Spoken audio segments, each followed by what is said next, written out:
Halo, selamat malam menjelang pagi kepada teman-teman perencana. Kembali lagi saya coba berbagi tentang apa yang saya kerjakan. Bukan yang terbaik, tapi ini yang memang saya kerjakan dan coba melakukan perbaikan-perbaikan dalam kurun waktu kurang lebih 15 atau 18 tahun belakangan ini. Bismillahirrahmanirrahim. Mari kita mulai saja. Saya akan menyampaikan proses yang paling tinggi tahapannya adalah predictive maintenance. Predictive maintenance. Lebih tepatnya lagi sebenarnya predictive repair and maintenance. Tapi karena banyak juga di perusahaan itu kita departemen plan atau departemen maintenance itu disingkat aja jadi predictive maintenance. Sebenarnya pekerjaannya adalah perawatan dan perbaikan. Bab ini bagian dari beberapa susunan file yang sudah saya susun beberapa tahun yang lalu, terdiri dari kurang lebih seperti ini tampilannya. Ada perencanaan material, ada tingkatan fase yang nanti bakal kita bahas di sini adalah predictive maintenance, ada corrective maintenance, juga ada laporan-laporan yang nantinya juga mungkin insya Allah akan coba saya buatkan videonya untuk berbagi, bukan video tutorial tapi video untuk berbagi terutama ke sesama rekan sejawat para perencana di bidang alat berat di pertambangan.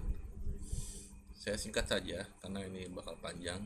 Jadi kemarin sudah saya coba review, salah satu dari bab ini adalah program analisa pelumas. Oke, kembali lagi pada prinsipnya, tingkatan fase perawatan dan perbaikan di dalam maintenance dan repair itu ada 3. Jadi corrective maintenance, preventive maintenance, dan terakhir predictive maintenance. Jadi 3 tahapan ini yang terbaik dalam pekerjaannya adalah predictive maintenance. Karena di situ kita sudah mulai memprediksi apa-apa kira-kira maintenance dan perbaikan yang akan kita lakukan ke depannya. Jadi kita mulai melakukan pekerjaan secara terjadwal.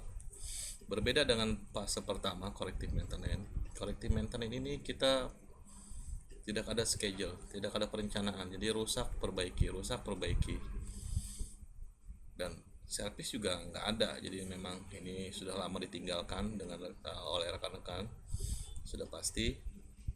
Lalu fase kedua kita mulai lakukan preventive maintenance. Preventive maintenance itu terdiri dari short term dan long term secara garis besar. Short termnya, predictive maintenance ini terdiri dari hal-hal remeh seperti greasing. Walaupun remeh tapi itu sangat penting, itu menjaga tetap bagus dalam bushing dan segala macam yang berhubungan dengan lubrikasi. Ini kita short termnya harian. Lalu di short term harian juga termasuk critical service di 250 jam, atau mungkin kawan-kawan yang memakai oli yang lebih bagus di 500 jam, itu termasuk di short term. Dan di long termnya itu kita bisa anggap seperti overhaul, itu adalah preventive maintenance juga yang dilakukan.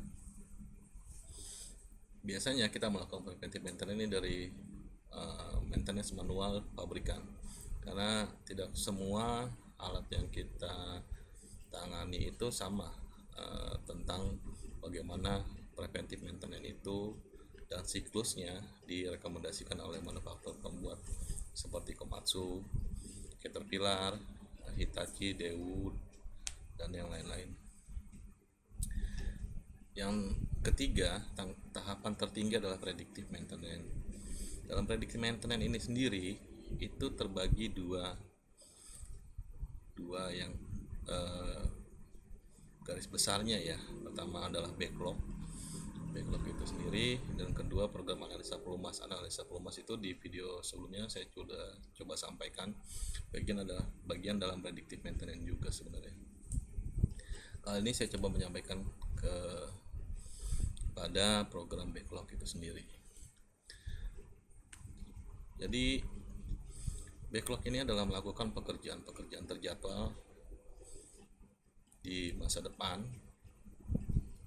dari semua masukan dan semua temuan indikasi-indikasi yang akan ada kerusakan. Contoh begini, di wheel type dump truck, misalkan ban itu sudah mulai botak dan tipis atau sudah nggak layak, tapi pada harinya itu masih layak, masih bisa kita pertahankan sekitar beberapa minggu ke depan, itu kita catat. Jadi pada saat nanti di waktu dia sudah optimum pemakaian ban itu harus kita ganti. Dan kapan penggantiannya itu? Penggantiannya itu kita utamakan pada saat practical service PS4, pada saat semua oli-oli diganti dan waktunya lebih panjang. Jangan sampai perbaikan backlog ini malah kita lakukan di saat unit masih digunakan. Jadi kita optimalkan waktu-waktu perbaikan backlog ini pada saat maintenance besar, atau yang kedua pada saat unit itu breakdown dan waiting part lama. Kita jangan fokus aja menunggu material yang datang untuk perbaikan yang kita butuhkan spare part, tapi kita lupa ada juga backlog yang lain yang kita perlukan untuk di action. Sehingga kalau kita lupa, begitu barang itu nanti datang kita pasang, berikutnya bakal rusak lagi karena ada backlog seperti contohnya ada hose yang rembes, ada trackling yang harus diganti, dan itu kita nggak ganti, cuma tunggu spare part datang, bakal nanti ada kerusakan lagi berkelanjutan.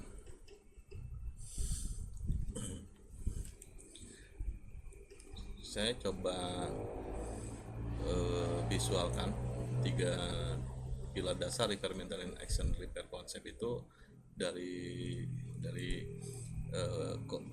prediktif itu sendiri. Pertama adalah pengoptimalan waktu ini sedang breakdown, terlebih sedang waiting part seperti yang tadi saya bahas, atau on progress minor repair. Kedua, pengoptimalan waktu predictable service PS4, begitu juga tadi yang saya sampaikan di awal. Ketiga,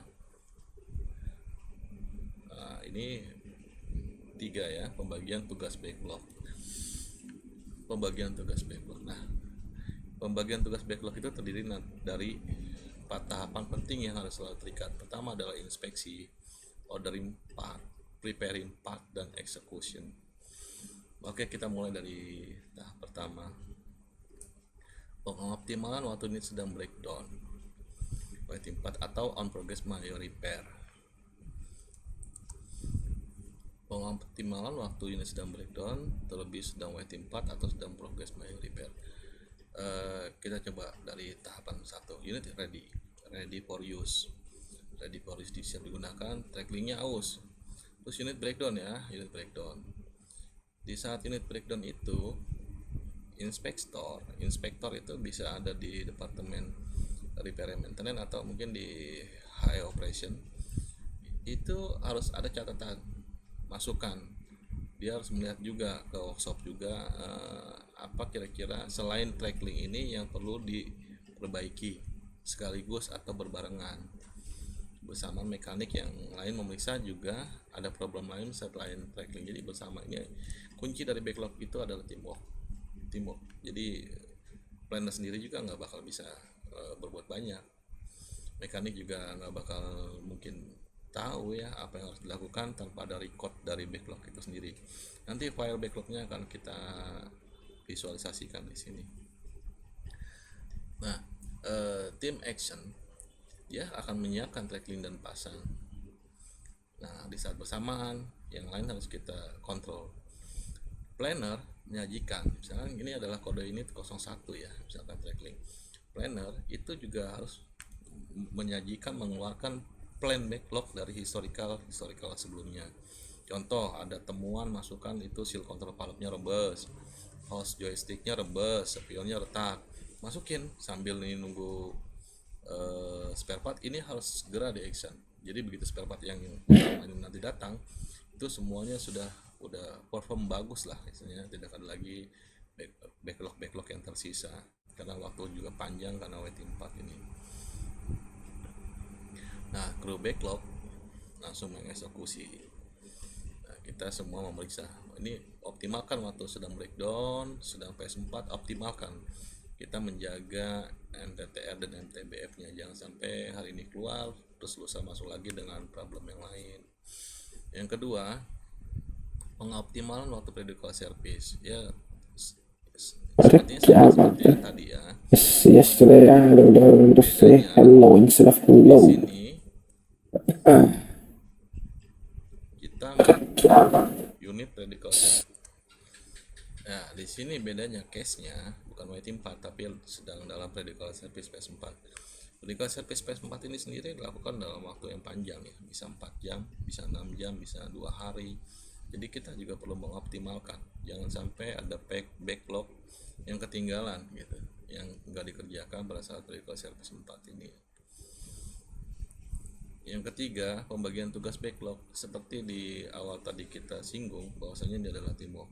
Teamwork di dalam internal departemen repair and maintenance itu sendiri, dan juga teamwork di dalam departemen lain, operation atau yang menaungi operator dan pengoperasiannya. operation kenapa termasuk terlibat? Karena dari sana ada P2H. P2H itu daily, dan setiap pergantian shift itu ada, dan itu operator itu pasti menuliskan kendala-kendala, karena di situ difasilitasi apa, ada keluhan-keluhan apa dalam pengoperasian itu.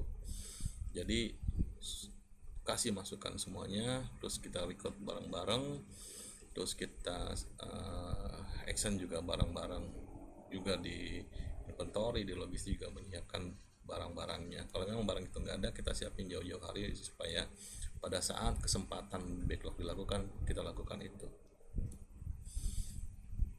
Nah, plan A, plan B, plan C, ini simulasinya, jadi harus bersinergi di sini.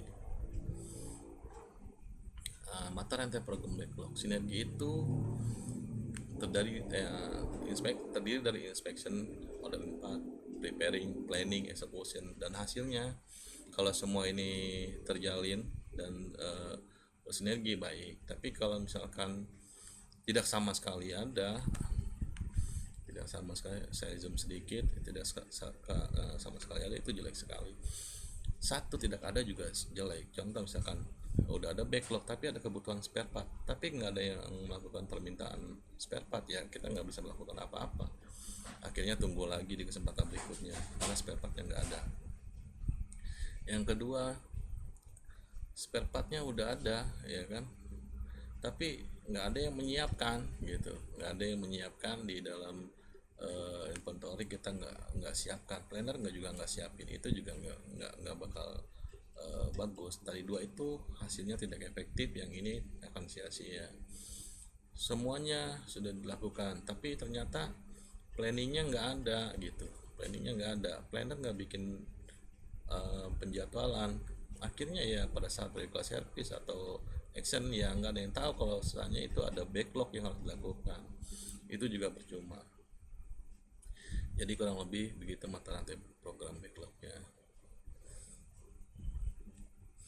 Kita lanjut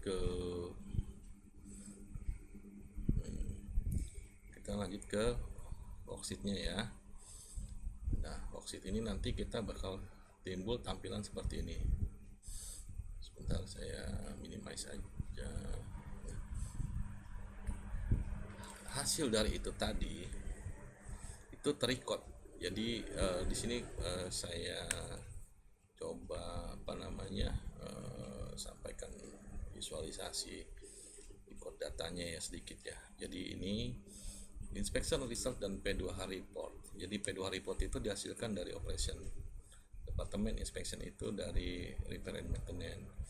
Terus di P2H comment, setiap operator tuh harus di entry masukannya. Jangan P2H itu cuma dicatatin HMKM-nya aja tapi ada masukan dari semua operator, tapi itu nggak ke-record. Jadi kita harus merecord juga. Contoh di sini ada dua input komentar, adalah dari inspektor itu sendiri dan operator. Sangat dihargai masukan-masukan operator. Masukannya apa? Dia kasih operator masukan track roller sebelah kiri lepas satu pieces, contoh ya. Muffler penyok. Ini track kiri loncat. Memang kadang bahasanya ya beda ya. Tapi ini sangat bermanfaat ya, upload penyok. Ini berarti sudah berulang dilakukan, udah berulang dilaporkan di dalam P2H. Ini harus record. Nah, kedua, di dalam pekerjaannya itu sendiri, apakah dia sudah diselesaikan atau enggak? Kalau udah diselesaikan close, berarti oke.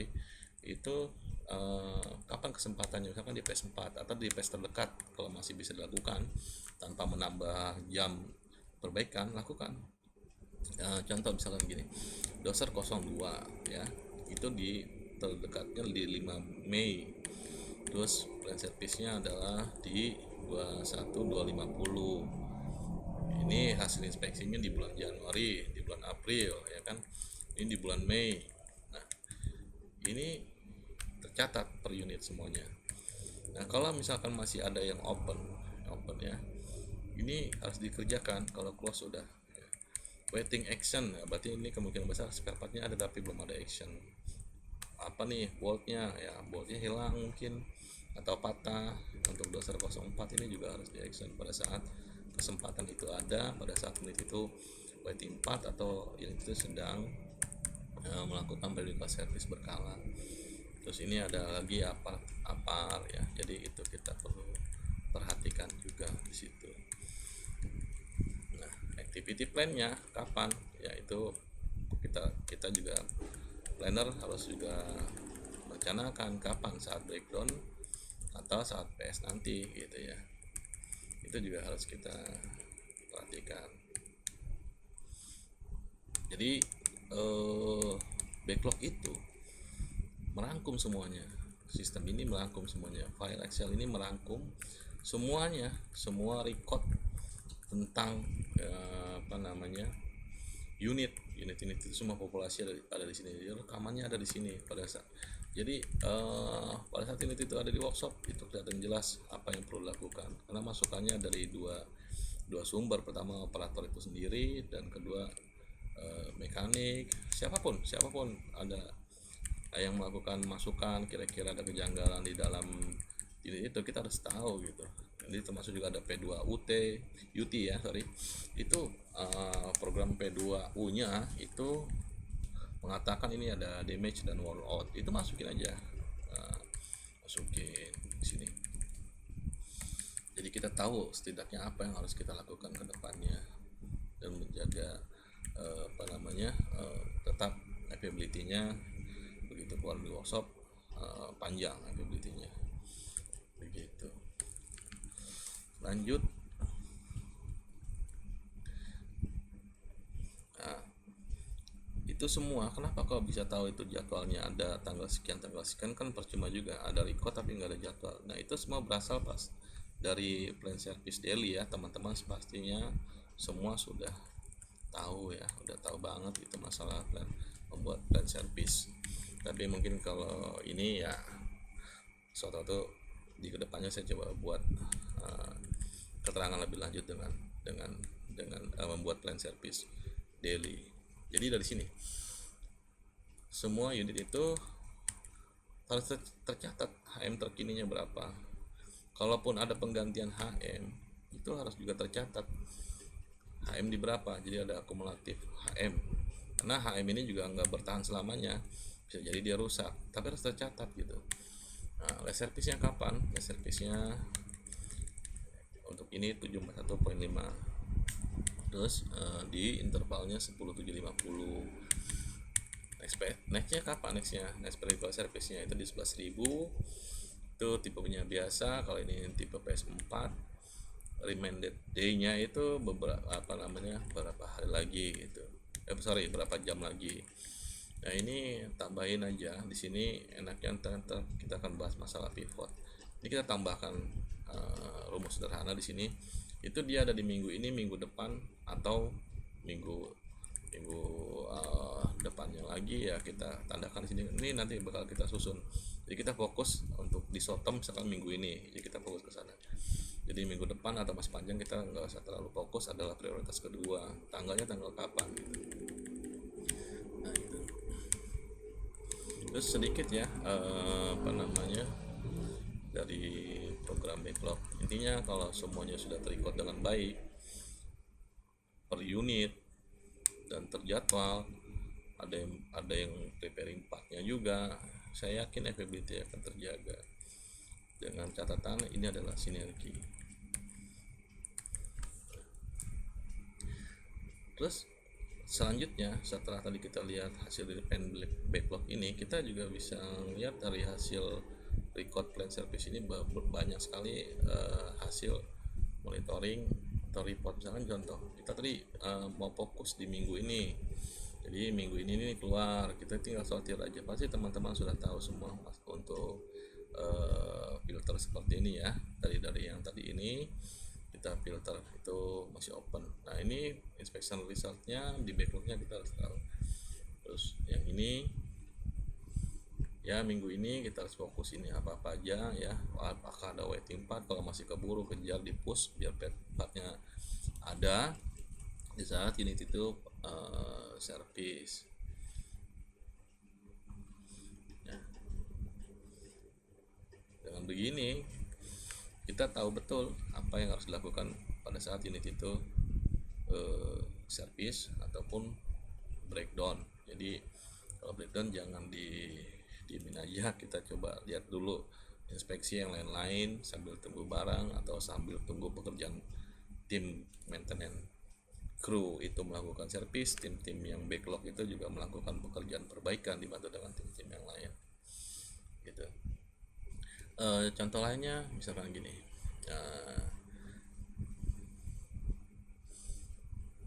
contoh lainnya kita coba lagi gini, P2H tadi yang seperti saya mention itu di inspeksi P2H yang dimana ya kita semua pakai itu di harian yang dicek oleh operator itu sebelum mengoperasikan unit itu sendiri. Dia akan mengecek semuanya, cek panel, kabin, inspek umum, ban atau undercarriage semua cek. Ini tadi bakal ada di formnya. Kebetulan di form ini saya lagi nggak temukan contohnya ya, cuma itu masuk semua di situ gitu. Di P2 itu masukin menjadi salah satu sumber informasi yang sangat bagus untuk backlog itu sendiri. Kenapa sangat bagus? Karena backlog itu adalah tingkatan corrective maintenance yang memang tahapan yang terbaik dalam siklus perawatan dan perbaikan. Nah, yang tadi seperti yang tadi ya, kita lihat tuh waiting part segala macam tuh, kita harus lihat itu. Contoh case lainnya itu misalkan dump truck itu sudah waktunya ganti bak ya. Jadi penggantian bak itu sendiri kan lama ya. Kita misalkan itu 18 hari, itu di 4 harinya kita masukin, di sela-sela ini kita masukin pekerjaan backlog yang lain atau overhaul yang lain. Misalkan memang main jobnya adalah penggantian vessel, tapi ada juga itu dia backlog program penggantian engine rotatable dimasukin. Jadi pada saat vessel itu sudah ready diganti, engine pun udah dipasang. Jadi nggak ada lagi di hari ke depan pergantian engine rotatable gitu kurang lebihnya. Ini persiapan engine rotatable. Nah di vessel main jobnya engine-nya juga jangan lupa untuk dipasang, karena memang sudah di backlogkan. Karena mungkin dari hasil analisa pelumasnya juga jelek, yang kemarin kita bahas di video sebelumnya, analisa pelumas engine-nya itu jelek, misalkan urgent. Jadi ada sesuatu, siapkan engine satu rotatable yang untuk dimasukkan ke dalam unit dump truck ini, lalu engine yang dari sini di overhaul lagi ke dalam divisi overhaul, ready lagi, terus nanti kalau dibutuhkan di rotatable lagi ke unit yang lainnya. Dengan teknik seperti itu juga akan membantu proses pekerjaan itu dengan cepat dibanding unit ini overhaul engine tapi dikerjakan nggak ada stok yang untuk di rotatable, termasuk juga main pump, final drive. Itu saya rasa perlu ya untuk di silinder arm, silinder boom itu juga perlu, karena memang frekuensinya juga cukup tinggi. Nah ini seperti tadi yang di slide show itu. Nah, juga sama ya, kurang lebih Untuk kali ini itu yang saya mau sampaikan dan berbagi. Mudah-mudahan kita bersama bisa berdiskusi, teman-teman dari pelosok Nusantara. Kalau kira-kira ada yang salah ya mohon maklum dan maaf, karena saya juga masih belajar ya. Eh, dengan ini saya coba untuk mengingat-ingat lagi sebenarnya konsep-konsep yang ada, bukan berarti untuk mengajarkan. Kurang lebih begitu. Terima kasih. Salam perencana. Assalamualaikum warahmatullahi wabarakatuh. Semangat.